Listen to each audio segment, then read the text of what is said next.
नागपूरमधील 3 विद्यार्थी तिघही इंजिनिअरिंगचं शिक्षण घेत होते.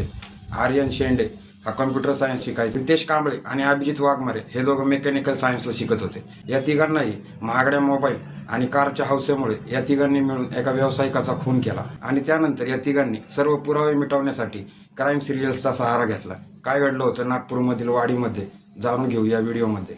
3 एप्रिल रोजी नागपूरमधील वर्धमान नगर उड्डाणपुलाच्या इथं एका कारमध्ये एक व्यावसायिक सुचित भोजपुरे नावाचा एक व्यावसायिक नशेच्या अवस्थेमध्ये झोपलेला आढळला. हे 3 मित्रही त्या रोडवरून फिरत होते. या तिघांना तो आढळला.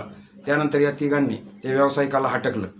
व्यावसायिकाला हटकल्यानंतर व्यावसायिकाने त्यांना सांगितलं की मला 10 किलोमीटर लांब नेऊन सोडा, म्हणजे घरी सोडा. त्यांनी मदत मागितली या तिघांकडे. या तिघांनी मदत केली. या तिघांनी त्याच्या कारमध्ये त्याला घेतलं आणि त्याला घरी सोडायला गेले.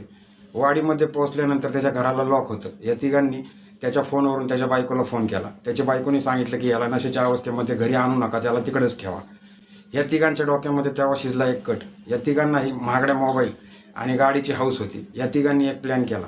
या तिघांनी गाडी वळवली आणि गाडी खाडगाव रोडपाशी घेऊन गेले. खाडगाव रोडपाशी गाडी गेल्यानंतर निर्जन स्थळी याला कारमधून जबरदस्तीने बाहेर काढण्यात आलं आणि याचा त्या ठिकाणी खून करण्यात आला. या 3ही विद्यार्थ्यांनी त्याचा खून केला होता. आता खून केल्यानंतर पुरावा मिटवण्यासाठी आणि कोणालाही याची ओळख न पटावी यासाठी त्यांनी त्याचा चेहरा खराब करून टाकला होता. त्यानंतर त्यांनी त्याच्या अंगातील वॉलेट, दोन्ही मोबाईल आणि कारही घेतली होती. त्याच्या व्यतिरिक्त या तिघांनी मिळून त्याचे कपडेही काढले होते. आर्यन शेंडे याचं असं म्हणणं होतं की चेहराच नसेल तर ओळख नाही पटणार. सुचित भोजपुरे याच्या पत्नीने तो बेपत्ता असल्याची पोलिसांमध्ये FIR दाखल केली. पोलिसांनी सर्व CCTV आणि तांत्रिक अभ्यास केला आणि 12 तासाच्या आत पोलीस या 3 जणांपर्यंत पोहोचले होते.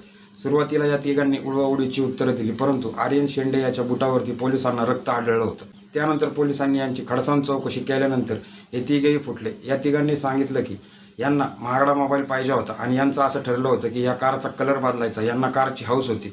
त्यांचं ठरलं होतं की या कारचा कलर बदलून ते लोक ही कार फिरवणार होते त्यांना, कारण की या कारची हौस होती. आणि हे इंजिनिअरिंगला शिकत असणाऱ्या या 3ही विद्यार्थ्यांनी महागडा मोबाईल आणि या कारच्या नादामध्ये या व्यावसायिकाचा निर्घुण खून केला होता.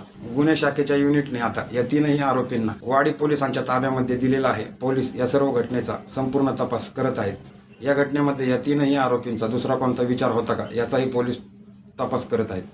परंतु शाळेत शिकणाऱ्या या विद्यार्थ्यांकडून घडलेल्या या घटनेमुळे नागपूरमध्ये सध्या हळहळ व्यक्त केली जाते.